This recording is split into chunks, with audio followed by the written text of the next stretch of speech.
Today's presentation, as Eric stated, is on mine waste characterization and is introductory.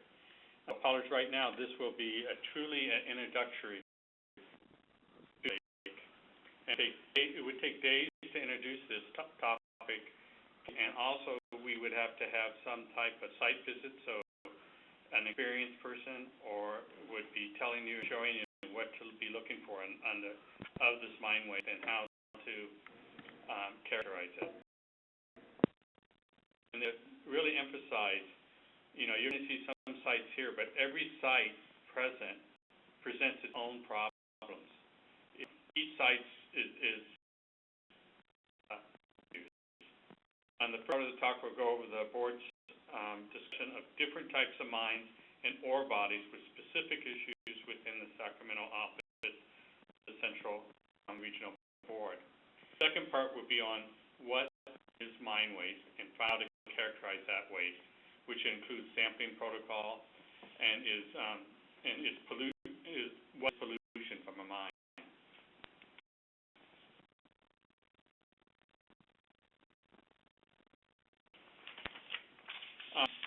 In the Sacramento office of Central Valley, there's three major mine areas. There's the Central Mercury mines with constituents like mercury, pH, maybe pH, salt, and other metals. Nevada gold mines with their constituents in the Copper Belt, Lower Sierra, Nevada foothills.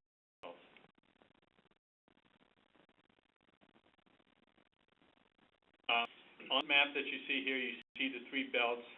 To the far west is the Coast Range Mercury mines. And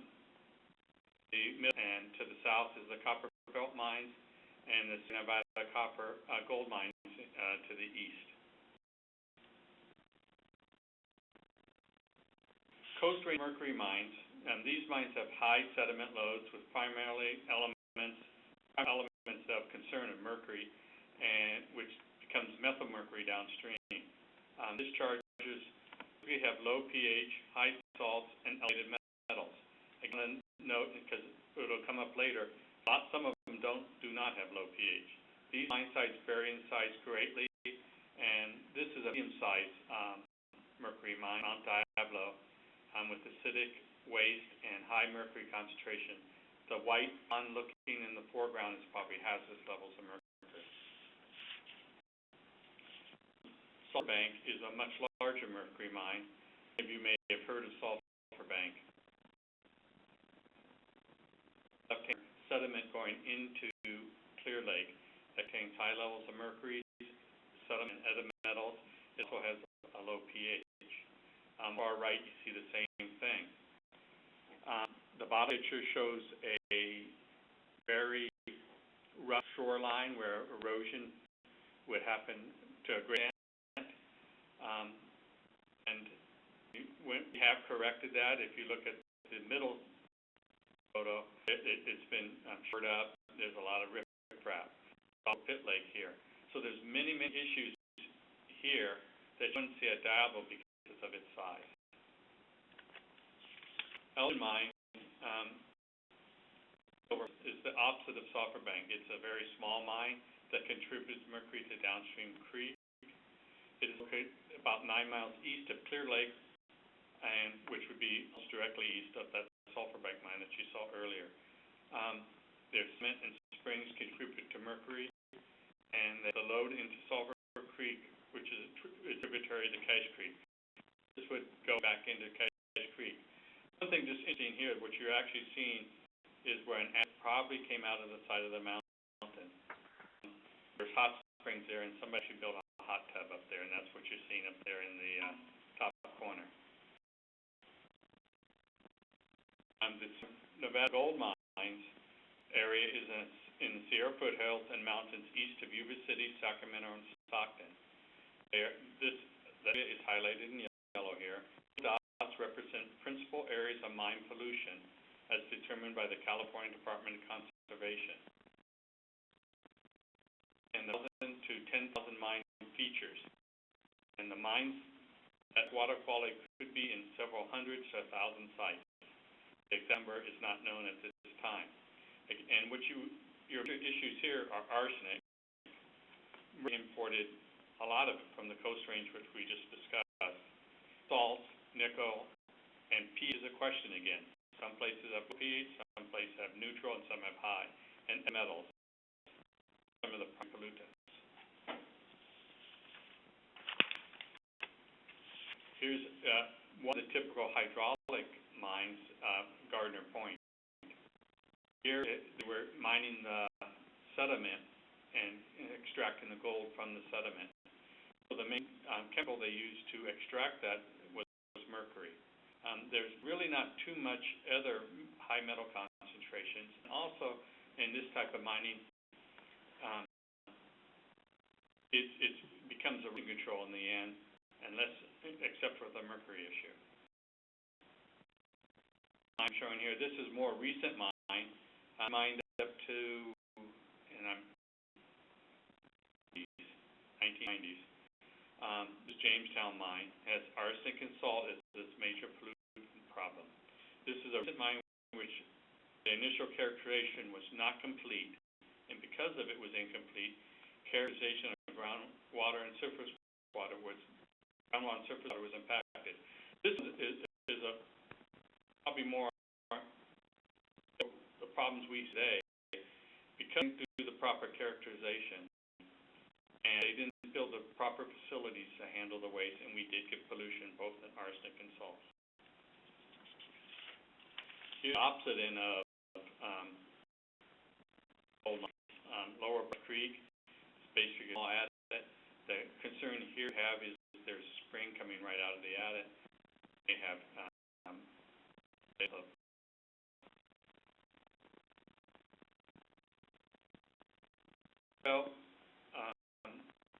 using the foothills just outside the valley. The UG aquatic significantly. Major constituents are copper, arsenic, pH, and salt. And they buy the stream ecosystem. And there's up to 100 copper mines, which up to 50 affecting water quality.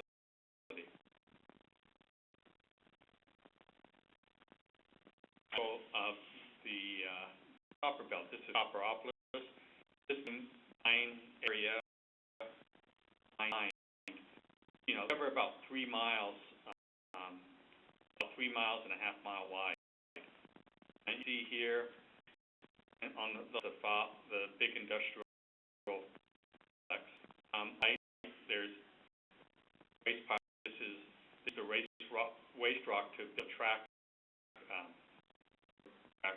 to take the material to this site, and the bottom part is the tailings facility. It doesn't look like much, but it can cause problems. Okay. This is covering the water quality, water and some type of impact. That right bottom left is high copper. It's actually precipitating out. The right corner is in the tailings facility where there's erosion. Water's able to perk, and we're getting many metals. The opposite is this is Newton copper mine, a small copper mine. And because of its size, is here. It's basically moving the waste out of the stream. On the it has a pH around 2.5 to 3. The thing I want to note before I get into more of the characterization is what is with all of these. They have different metals as an issue. pH may be high or low. The one thing that you see consistently in all three is salts. I just want to note that here. One thing that I have a lot of problems with what is mining waste and what waste could impact water quality, the environment, or public health. Title 27 has a definition for mining waste. It's under Regulation 22-470. Basically, it states mining waste means all waste materials, solids, semi-solids, and liquid.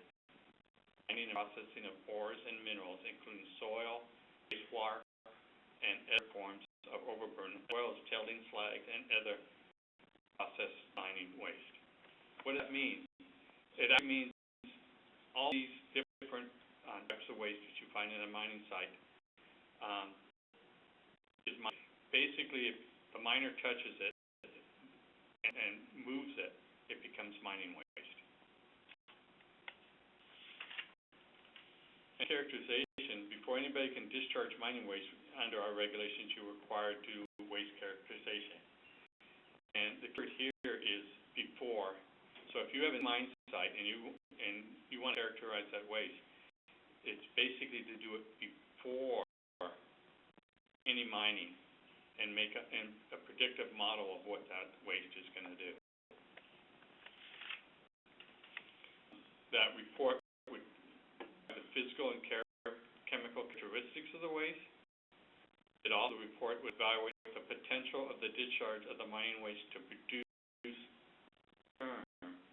mine drainage, the discharge of leaching of heavy metals, or leads of other hazardous substances. At several sites, and these are more recent sites because we data on it, that the acidity didn't show up for years. And then once it hit, drastically.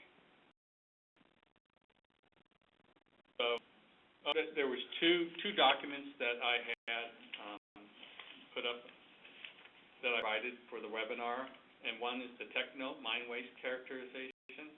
This is we dischargers to in characterizing the waste. This is by no means the only way to do it. That's why it's a Tech Note and not regulations. It provides guidance for people who need assistance in developing these characterizing waste. And I would, suggest that anybody that is beginning and doing characterization, just to get a guideline of how to do it.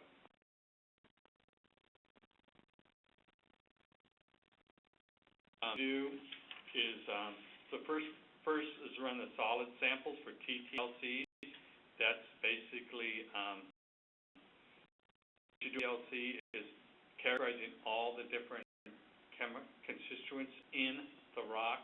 It's not what's coming out as leachate, but it's what's in the rock, and determine if it has this characteristics.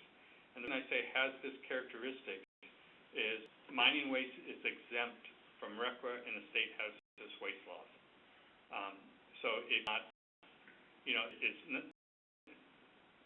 it's never hazardous, but it's this characteristic. And this is what we use to determine human and ecological risk.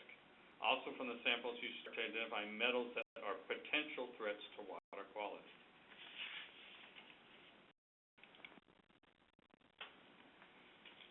Second, you perform an acid-base accounting to determine if the acid generation is now for abandoned sites. Well, basically, you need to do this acid generation if you have a new mining site. And you need to characterize it, like I said beforehand, to determine if it is acidic, because it determines what type of sampling you'll do in the future.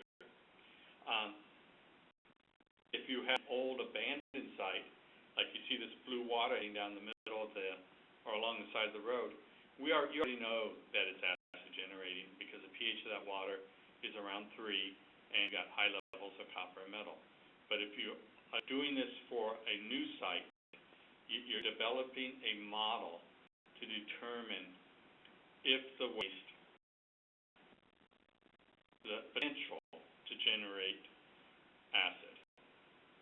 And some suggestions in here. If you're a really, in our tech note, but if you're a really big facility, we'll require that you do kinetic, which is more of it's more representative of a long-term impact in mining, long-term ability to generate acid later on.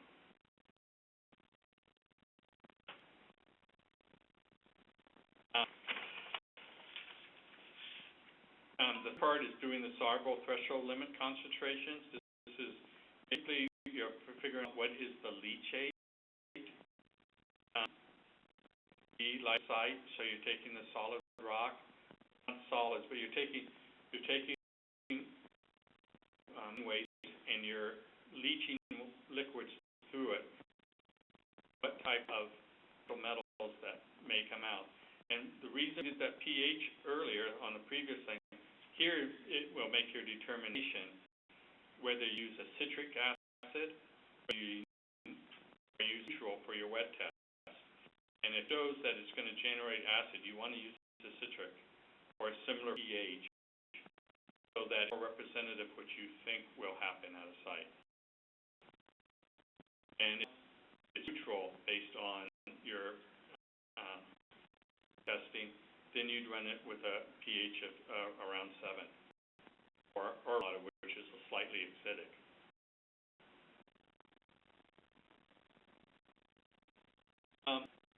To make sure you do, and this is in our tech note, you really want to have the constituents in gray sampled. Those are the early indicators whether a mine may be having a leachate problem that's coming out of the site. These things you'll pick up here because the metals tend to be attenuated somewhat as they move. So we're going to talk about that a little bit more, but these are some of the most important chemicals to sample for. Salt is one of the strongest in indicating whether a mine is producing leachate with high concentration has a release.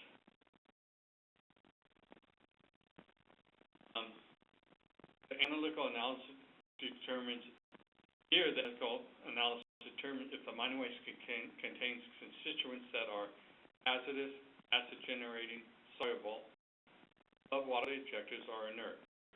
So big samples, you compare it to literature and determine how severe the problems. If you have a hazardous waste and threat to human health, if you're above water objectives, acting the resource.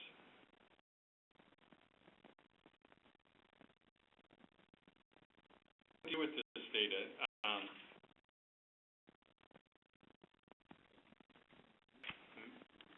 Well, what do you do with this data?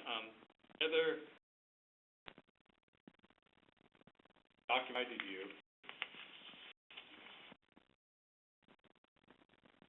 the character of mine leachate, develop groundwater monitoring strategies for mining. This report was done in February 1999, and I was seeing a lot of what they with minerals to show me whether a mine is having. The particular report brought it all together and really clarified to me best to determine whether we're having a release from a site is to use general minerals. I've used those on some major sites to determine whether it's from mining or whether it was natural salts, because one mine site we have has very salts in part of the mine relative to each other change.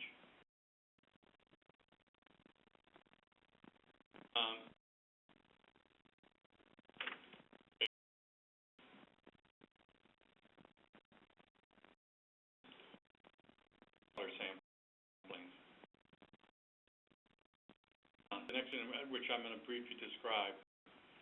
Again, using the initial sampling as constituents on the tech note, mine characterization, you do that calcium, you do that magnesium, sodium, chloride, bicarbonate, and sulfite, and you reduce the same after the initial round for the metals. Metals, you take that CAM17, you have a large amount of sampling, you'd probably want to reduce it down to the metals of concern. The U.S. EPA report characterized with its characterization, and the next slides will kind of show you that works. Some chemical parameters and the constituent just use this report and you're using the different minerals. The report found is that the geochemical parameters defined are consistent, have a consistent pattern. We produce site geochemical fingerprint distinctly different than the natural groundwater. That's what we have seen at many of our mine sites. This is year 15 from one of the reports that we did at Mountain King Mine. The minerals that we use, you can see in the upper Piper diagram. And what this is to show you is how background changed. If you look at the upper Piper diagram, it shows that sulfates increased greatly and metals. And out into general minerals, you may not have seen this impact because we had arsenic elevated, but in some places we did not. So we did not know without looking at this on the Piper diagram that the discharging salts, sulfate, which is a constituent concern at this site. The other thing I want to talk about is groundwater sampling. It's very difficult to sample groundwater at most mine sites because they're hard rock. Horizontally, the permeability changes greatly depending on what type or rock that you have. Also, a fault which change the flow or increase the permeability. Here at Jamestown Mine, you can see the arrows, and all the water is moving from upper left side of the screen to the south right side of the screen. But every one of these arrows has a different water direction, and you have this waste management facility on the left, and you have Harvard Pit on the right. Not connected at all on the groundwater side. The one red arrow shows some connection, but in general they're not. There's a fault there, and the rock type changes. A impermeable wall prevents the water from the tailing management. So when you design monitoring system, you need to know those things. Which you wouldn't need to know in the Central Valley, where there's flat beds. And thing too, you may place a monitoring well in, and having just a location and the pollution can move through a fracture in a nearby zone, and you wouldn't be able to even detect it. This is Jasper and Petrie, and my question down at the bottom, do we groundwater in here? And this is to ask at a mine site, especially when you have limited. Major constituent is mercury. Elemental mercury does not tend to move very well. It tends as erosion as a particulate, and then when it gets into a situation, wetlands, and there's other types of situations, it methylizes, and that's when your problem is here. At this site, there's some debate whether they should have done groundwater monitoring or not. They put in multi-wells, spend a lot of money. They're not going to have a lot of the other money necessary to do the erosion control because of sampling.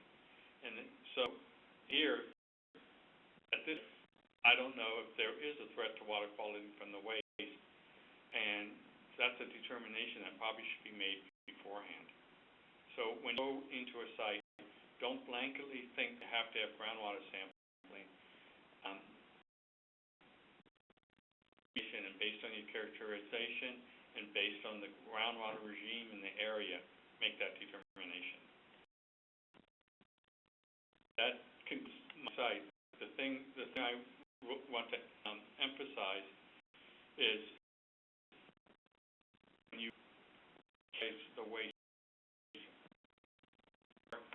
any any mining site. Without that characterization, it's nearly impossible to determine whether it will impact groundwater, surface water, etc.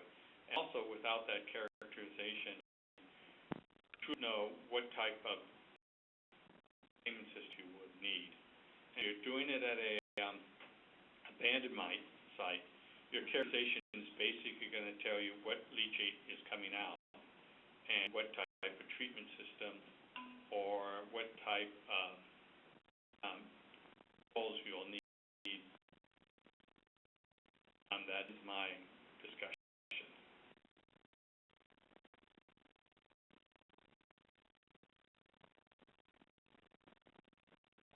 Thank you. Yes. At this point in time, you can yourselves and ask any questions. How do I undo myself? You unmuted, Victor.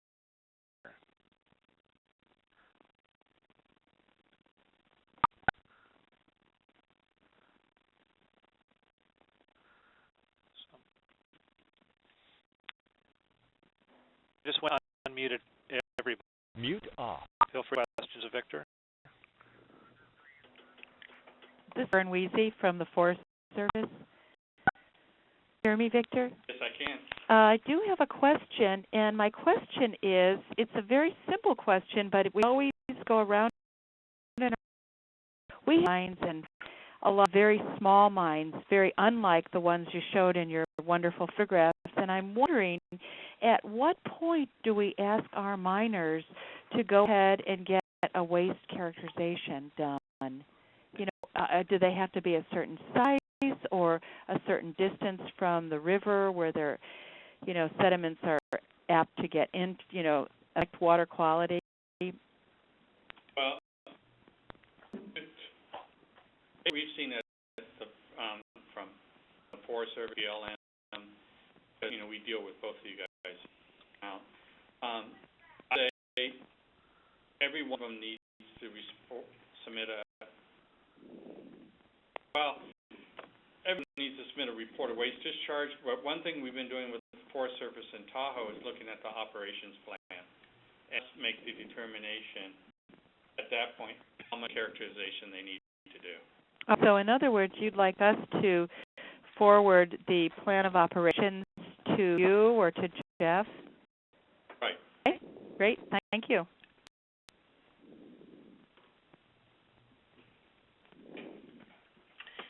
This is Burles with the Forest Service, and I just had one more question along that same line. So I'd share it with the miners. Who completes characterization reports, and approximately how long do they take? I know that's based on this, but if it was a smaller site, let's say, and general costs if you hire someone to complete the report. Okay, the one responsible is the miner, and the cost of characterization depends on the size of the site, and I'm going to step a little bit in on this too, because he's a lot of those, and so the cost, do you have any idea, Jeff? Well, it's going to depend on, like you say, on the size, the complexity of the site. But it'll run any place probably from, you know, a couple of $1,000s to,